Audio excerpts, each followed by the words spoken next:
Alpionis présente les petites histoires de transformation. Épisode 21, co-construction et transformation. Une transformation d'entreprise est une trajectoire sociale, organisationnelle et décisionnelle.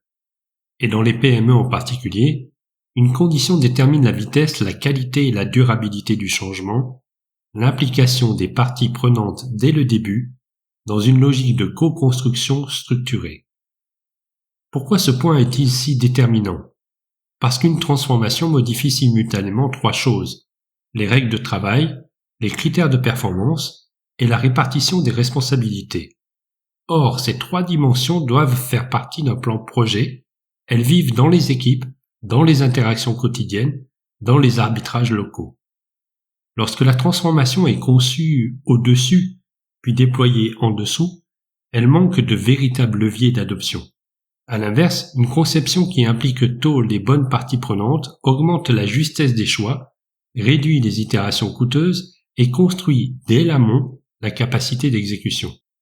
La co-construction est une démarche participative dont le fonctionnement engendre une production de décisions avec des principes précis. Premier principe, la représentativité utile. Les acteurs doivent être choisis parce qu'ils détiennent des éléments clés: les propriétaires de processus, les responsables d'indicateurs, les managers de proximité et des représentants terrain capables de décrire les écarts entre le prescrit et le réel. Dans une PME, ce sont souvent les mêmes personnes qui portent la réalité opérationnelle et les arbitrages quotidiens. Les exclure au démarrage, c'est priver le projet de sa meilleure intelligence. Deuxième principe, la clarté des objets à co-construire. La transformation est une décision stratégique à partir de laquelle on co-construit des choix structurants. Le périmètre prioritaire, la cible de fonctionnement, les règles de décision, les critères de succès, le séquencement et les mécanismes d'adoption. La planification détaillée, la production des livrables relèvent de l'exécution. Troisième principe, la décision explicite. La co-construction préserve la responsabilité et prépare la décision. Elle produit des options, des compromis, des impacts mesurables et des risques d'adoption. Ensuite, la direction tranche publiquement sur la base de ces éléments, ce qui donne au changement une base légitime et stable. Quatrième principe, la preuve par l'usage. Une co-construction efficace se matérialise dans des prototypes, des scénarios, des tests en conditions réelles et des boucles courtes de retour terrain. Loin des débats d'idées, elle est une véritable ingénierie de l'adoption. À ce stade, les rôles deviennent très concrets. La direction fixe le cadre, ambition, limites, contraintes et critères de performance. Le management intermédiaire traduit ses choix en organisation du travail et en régulation quotidienne.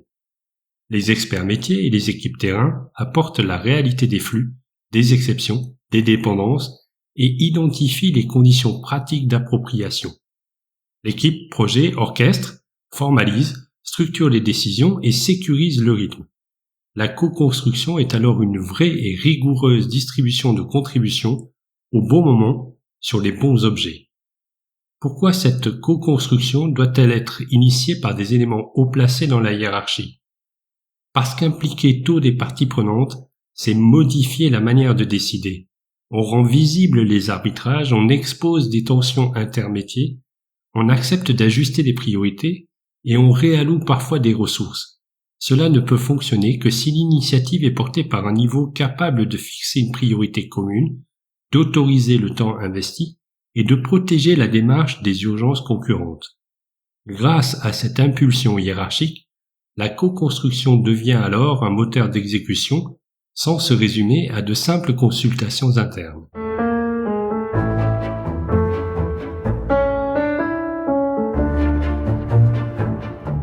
Dans ce cadre, l'accompagnement par Alpionis assure une co-construction productive.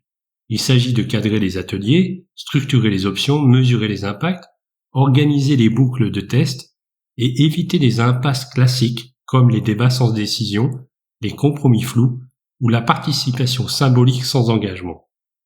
Notre intervention permet également une neutralité utile dans des organisations où les équilibres internes sont parfois sensibles.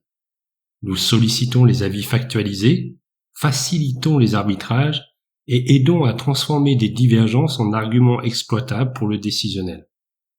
Nous assurons également une discipline d'exécution, une cadence, des livrables de décision, des critères d'adoption et une gouvernance qui relie en permanence le design de la solution, le séquencement et la capacité réelle des équipes. Autrement dit, nous aidons l'entreprise à transformer l'énergie collective en résultat.